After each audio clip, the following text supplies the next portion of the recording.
अस्सलाम वालेकुम दोस्तों, आज की वीडियो में हम कुवैत की एक बड़ी अपडेट आप तमाम दोस्तों के साथ शेयर करने वाले हैं। और ये अपडेट ख़ास तौर से जो इंडियन लोग हैं उन तमाम लोगों के लिए बहुत ही ज़्यादा अहम और बड़ी होने वाली है। जो लोग कुवैत से इंडिया का सफ़र करना चाहते हैं उन तमाम लोगों के लिए एक अच्छी खबर आ चुकी है कि कुवैत और इंडिया के बीच फ़्लाइटों के हवाले से जो मुआहदा है वो तय पाया जा चुका है। जो फ़्लाइटें हैं वो बहुत ही जल्द स्टार्ट होने वाली हैं और किस डेट से स्टार्ट होंगी वो भी मैं आगे चल के आपको बताता हूँ। सबसे पहले आपको बता दूँ कि ट्रांसपोर्ट बबल के जरिए जो एग्रीमेंट है वो तय पाया गया है और इसके तहत कुवैत से तकरीबन डेली की बुनियाद पर 500 लोग जो हैं वो इंडिया का सफ़र कर सकेंगे, यानी डेली 500 मुसाफिर इंडिया का सफ़र कर सकेंगे।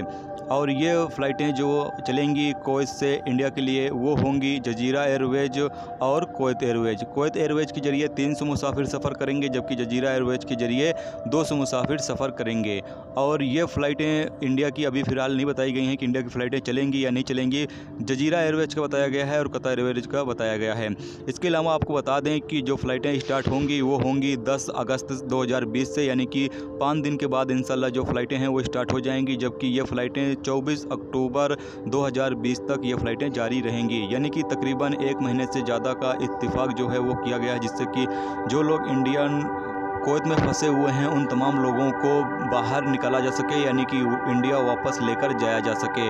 तो उन तमाम लोगों के लिए एक स्पेशल फ़्लाइटें जो हैं वो शुरू की जा रही हैं, जिससे कि आप तमाम लोग अपना टिकट लेकर और कुवैत से इंडिया का सफ़र कर सकते हैं। लेकिन यहाँ पर आपको बता दें कि जो लोग इंडिया में मौजूद हैं, जो कुवैत में काम करते हैं, छुट्टी पर आए हुए हैं और वापस नहीं जा पाए हैं, उनके हवाले से यहाँ पर कोई भी अपडेट नहीं बताई गई है कि उनकी वापसी होगी कुवैत में नहीं होगी। इस हवाले से अगर कोई भी अपडेट आएगी तो इंशाल्लाह आप तमाम दोस्तों के साथ शेयर जरूर करेंगे। जबकि आपको बता दें कि जो कुवैती लोग होंगे जो इंडिया में मौजूद हैं, अगर वो कुवैत का सफ़र करना चाहेंगे तो वो तमाम लोगों को वापसी कुवैत में कराई जाएगी। बाकी जो इंडियन लोग हैं उनकी होगी या नहीं होगी इस हवाले से अभी फ़िलहाल बताया नहीं गया अपडेट में। आगे अगर इस हवाले से कोई भी अपडेट होगी तो इंशाल्लाह वो आप तमाम दोस्तों के साथ शेयर जरूर करेंगे।